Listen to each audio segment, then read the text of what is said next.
যা ভালো করে না তারা বাজি রেখে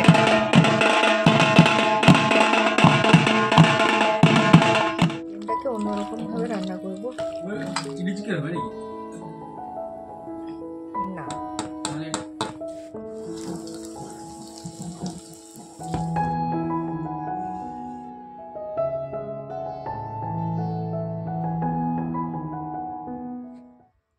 নমস্কার বন্ধুরা, শুভ সকাল। কেমন আছো তোমরা সবাই? আশা করছি তোমরা প্রত্যেকেই খুব ভালো আছো আর সুস্থ আছো, আর আমি ভালো নেই। তো আজকে তো অনেকটা দেরিতে ঘুম থেকে উঠেছি, তো উঠেই তোমাদের সাথে আমার ফুলের বাগানটা শেয়ার করছি। তো দেখে নাও আমার বাগানে কি কি ফুল ফুটেছে, তো সেগুলোই তোমাদের সাথে এক ঝলক দেখিয়ে নিচ্ছি। তো দেখো এখানে লাল রক্তের গাঁদাটা দু রকম কালার, মাঝেরটা দেখেছো একটু হলুদ কালারের হয়, আর এগুলো কিন্তু একদম টকটুকে একটা সে লাল খয়েরি হয় না সেরকম। তো এখন সকালের সময় তো অতটা ভালো দেখাচ্ছে না, রোদ পড়লে কিন্তু ভীষণ সুন্দর লাগে। আর এই যে দেখো প্রত্যেকটা গাছে কিন্তু কুঁড়ি চলে এসেছে, কিছু গাছে ফুল ধরেছে, আর দেখতে তো অপূর্ব সুন্দর লাগছে বাগানটা। আর এখানে এই চন্দ্রমল্লিকাটা এখনো পর্যন্ত এত সুন্দর আছে, কি যে ভালো লাগছে দেখতে, তোমাদের কি বলবো। তো এই যে দেখো এই হলো আমার ফুলের বাগান। তো এই যে ডালিয়া গাছেতেও কুঁড়ি ধরেছে, তো এটা ভাই নিয়ে এসেছিল, আর আমি যেটা নিয়ে এসেছি সেটাও তোমাদের দেখাচ্ছি। তো এই যে দেখো আমি যেটা নিয়ে এসেছি সেটাতেও কিন্তু কুঁড়ি চলে এসেছে। তো এবার আর কিছুদিন পরে কিন্তু ডালিয়াগুলো ধরে যাবে, তো তখন কিন্তু আরও সুন্দর লাগবে দেখতে, তাই না? তো এই যে দেখো সূর্যি মামা কতটা উপরে উঠেছে। আমি আজকে ঘুম থেকে উঠেছি 6:30টার সময়। তো আজকে রুটিনটা একদমই চেঞ্জ, কারণ কি বলো তো, কাল থেকে আমার শরীরটা খুব একটা ভালো ছিল না। ওই যে পুজোর জোগাড়, পুজোর কাজ করা, এই সমস্ত করে শরীরটা ভীষণই ক্লান্ত হয়ে গেছিলো। ক্লান্ত বলতে কি, একটা ভিতরে না গ্যাস অম্বলের মতো হয়ে গেছিলো, তো খালি পেটে থাকার জন্য। আর এই যে দেখো কালকে যে এখানে পুজো হয়েছিল, তো রাত্রে কি করেছে জানো তো, ষাঁড় এসে এই যে খড়ের যে এটাকে মানে ধান ছিল, তো সেগুলোকে খেয়েছে, ঘর টট উল্টে দিয়ে চলে গেছে। তো প্রত্যেক দিন ষাঁড়টা এসে এত বিরক্তি করে আমাদের ঘরে, ভীষণ বিরক্তি করে জানো তো। আর এই যে মা জাউলি কাটবে বলে লতগুলোকে সব বস্তা থেকে বের করছে। তারপর এই যে দেখো চলে এসেছি, গতকালের যে প্রসাদ ছিল, প্রসাদ তো আমি একটুও খাইনি, কারণ শরীরটা এত খারাপ লাগছিল। তো এখন সবাইকে প্রসাদ দিয়ে দিচ্ছি। তো আমাদের বাড়ির মকর তো খুবই সুন্দর হয় আর খুবই টেস্টি হয়, আর প্রত্যেকে না এই চালের মকরটা খেতে ভীষণ পরিমাণে ভালোবাসে। তো তোমাদের দাদাভাই আর বাবু দুজনের জন্য বেড়ে নিচ্ছি, আমি এখন খাবো না, পরে যদি শরীরটা ভালো লাগে তাহলে কিন্তু খাবো।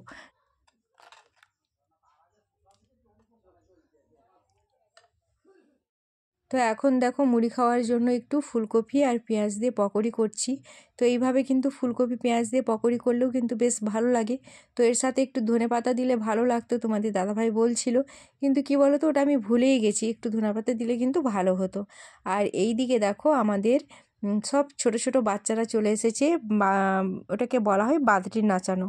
তো এই যে বাঁদরি করেছে দেখেছো, ছোট ছোট করে খড়ের বিড়াকে ছোট ছোট করে মানে বাঁদরের মতো তৈরি করেছে। তো তারপর এই যে ওরা গান করছে, তো এটা না শুনতে ভীষণই ভালো লাগে।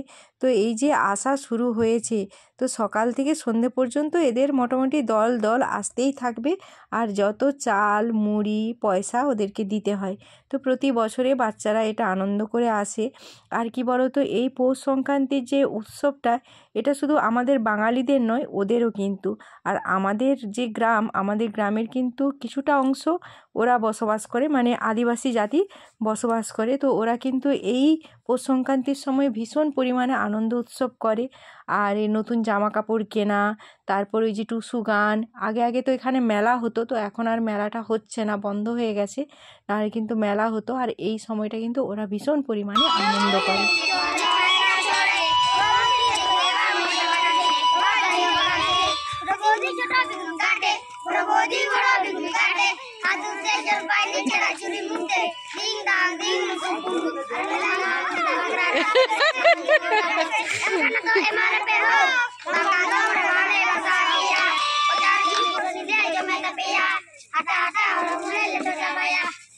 চলাই চলাই চলাই চলাই চলাই। আর এগুলা কি, এগুলা কি, ওই যে খড়ে করে এগুলা কি ভাবছো তোরা? ওই তোরা এগুলা কি ভাবছো এগুলা?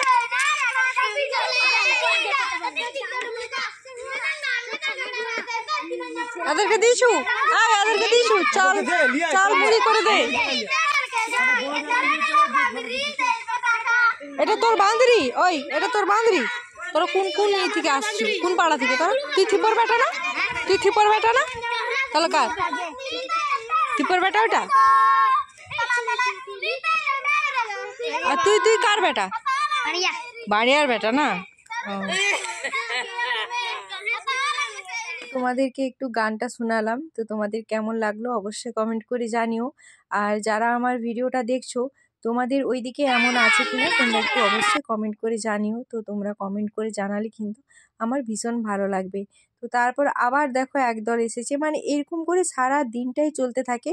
বাচ্চারা সবাই আসে, এসে এরকম গান করে আর এই যে বাজনা বাজায়। তো এইভাবে ওরা কিন্তু অনেক চাল পয়সা আর মুড়ি সংগ্রহ করে নিয়ে যায় এইভাবে।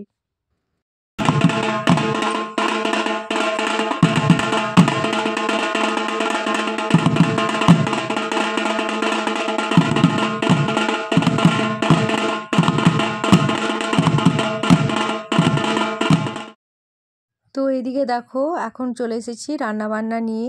তো আজকে হবে চিকেন, আর জানোই তো দুদিন নিরামিষ হয়েছে মানে আজকে তো আমিষ কিছু না কিছু হবেই। তো আমাদের বাঙালিদের কিন্তু এমনটাই হয়, একদিন দুদিন ঠাকুর ডেকে তারপরের দিন কিন্তু পেট পূজাটা একদম জমিয়ে করা হয়। তো এই যে দেখো আজকে চিকেনটা একটু অন্যরকমভাবে বানাবো।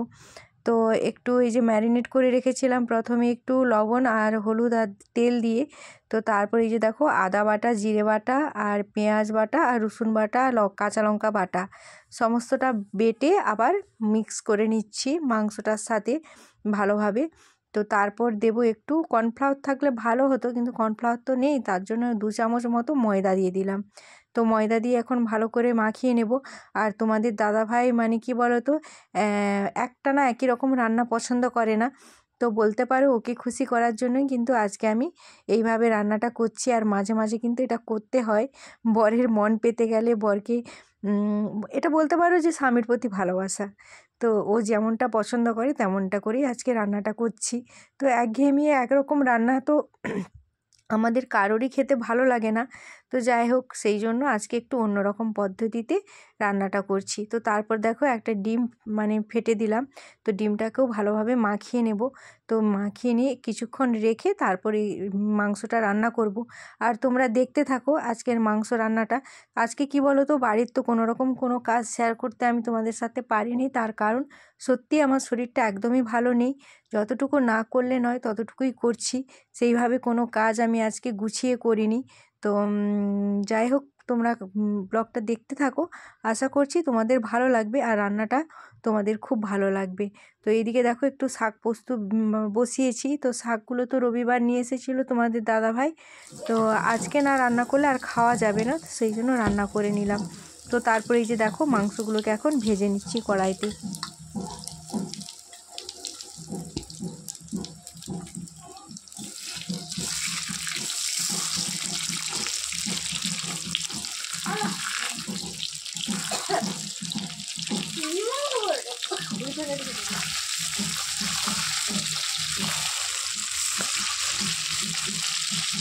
তো এই যে দেখো এখন মাংসগুলো একটু হালকা হালকা সোনালি রং ধরে গেছে।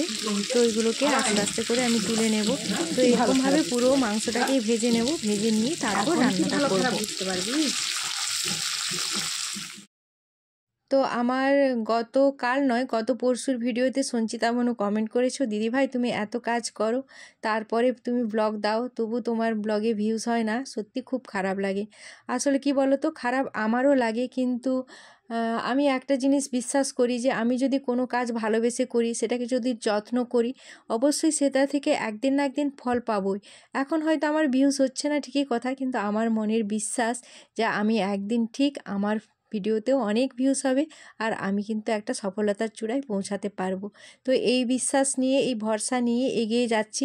আর সাথে তো তোমরা রয়েছো, তোমাদের ভালোবাসা আশীর্বাদ সবটা নিয়ে এগিয়ে যাচ্ছি। জানি না কি হবে, তবে মনের ইচ্ছা প্রবল আছে আর বিশ্বাসও প্রবল আছে যে আমি একদিন জয়ী ঠিক হবই। আর এখন দেখো আমি অল্প একটু তেল দিয়ে পেঁয়াজ আর টমেটোটাকে ভেজে নিচ্ছি। তো এটাকে বেশি ভাজা করব না, অল্প একটু সোনালি রং ধরলেই কিন্তু এটাকে তুলে নেব। তো এই যে দেখো এখন কিন্তু আমার ভাজা হয়ে গেছে, আর এইগুলোকে আমি একটা থালাতে তুলে নেব।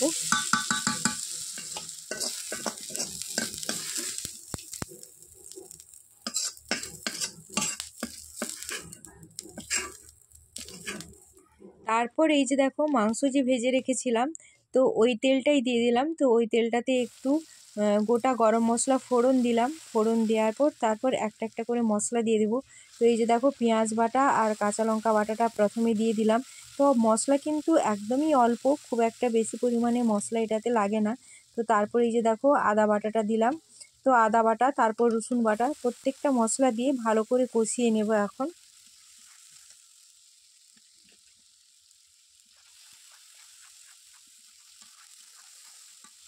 আমি এখানে লঙ্কার গুঁড়িটা একদমই অল্প পরিমাণে ব্যবহার করেছি, যেহেতু কাঁচা লঙ্কা বেটে দিয়েছি। আর আমাদের লঙ্কাগুলো না ভীষণ পরিমাণে ঝাল, তো বেশি ঝাল হয়ে গেলে বাবু আবার খেতে পারবে না। তো সেই কারণে আর লঙ্কা গুঁড়ি দিইনি, অল্প পরিমাণে দিয়েছি। আর এই যে দেখো এখন কিন্তু মশলাটা সুন্দরভাবে কষানো হয়ে গেছে, আর মশলা থেকে তেল ছেড়ে গেছে। এইবার কিন্তু আমি মাংসগুলো ওর মধ্যে দিয়ে দেবো।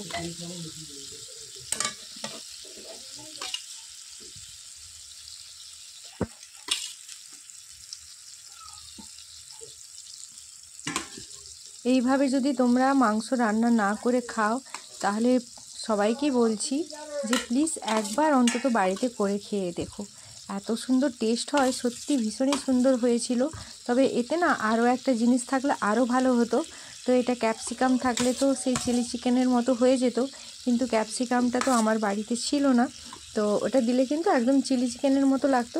তবে কিন্তু মন্দ হয়নি, সত্যি ভীষণই সুন্দর খেতে হয়েছিল, আর খুব সুন্দর স্বাদও হয়েছিল। কারণ আমরা একঘেয়েমি একরকম ওই চিকেন রান্না খেয়ে খেয়ে, তো সেটা একটা অন্যরকম স্বাদ। আর এখন কিন্তু এইভাবে যে আজকে রান্না করলাম, এটারও কিন্তু একদম অন্যরকম স্বাদ। কোনোটাই খারাপ নয়, কিন্তু এই যে আমাদের মানুষের জিভের স্বাদ একটু সবসময় একরকম আমরা রান্না খেয়ে খেয়ে বিরক্তি হয়ে যায়। তো সেই কারণেই একটু আলাদা করে রান্নাটা করলাম। তো এর ওপর একটু সস দিয়ে দিয়েছিলাম। তো সসটা তো আমি অফ ক্যামেরাতে দিয়ে দিয়েছি, আর তোমাদের সাথে সেটা শেয়ার করা হয়নি। তো একটু টমেটো সস দিয়ে দিয়েছিলাম। আর এখন দেখো এই যে পেঁয়াজ আর টমেটো যে ভেজে রেখেছিলাম, তো ওইগুলোকে সমস্তটাই দিয়ে দিলাম। আর এখন আমি একটু অল্প পরিমাণে গরম জল দিয়ে দিলাম। তো এতে কিন্তু বেশি পরিমাণে জল দেব না, কারণ এতে ঝোল হবে না, একটু মাখামাখাই থাকবে।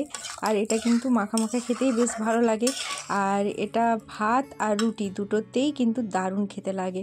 আর এই যে দেখো এখন আমার রেডি হয়ে গেছে চিকেন একদম, আর দেখতে কত সুন্দর লাগছে। চলো বন্ধুরা, আজকের ব্লগটা আমি শুধুমাত্র তোমাদের সাথে রান্নাবান্না দিয়ে শেষ করলাম, কারণ আজকে সেইভাবে কোনোরকম কোনো কাজ আমি তোমাদের সাথে শেয়ার করতে পারিনি, তো শরীরটা খারাপের জন্য। আর এখন তোমাদের দাদাভাই চলে এসেছে, তো ওকে খেতে দিয়ে দেবো। তো আজকের ব্লগটা তোমাদের কেমন লাগলো অবশ্যই কমেন্ট করে জানিও। যদি ভালো লাগে তাহলে একটা লাইক দিয়ে দিও। আর যদি আমার চ্যানেলে কোনো নতুন বন্ধু এসে থাকো, যদি আমার ভিডিও তোমার ভালো লেগে থাকে, তাহলে অবশ্যই আমার চ্যানেলটিকে সাবস্ক্রাইব করে আমার পাশে থেকো। চলো বন্ধুরা, এখন দুপুরের খাওয়া দাওয়াটা সেরে নিই। আর তার সাথে সবাই ভালো থেকো, সুস্থ থেকো, নিজের খেয়াল রেখো, নিজের পরিবারের খেয়াল রেখো। তো চলো, শুভ দুপুর, সবাই ভালো থেকো।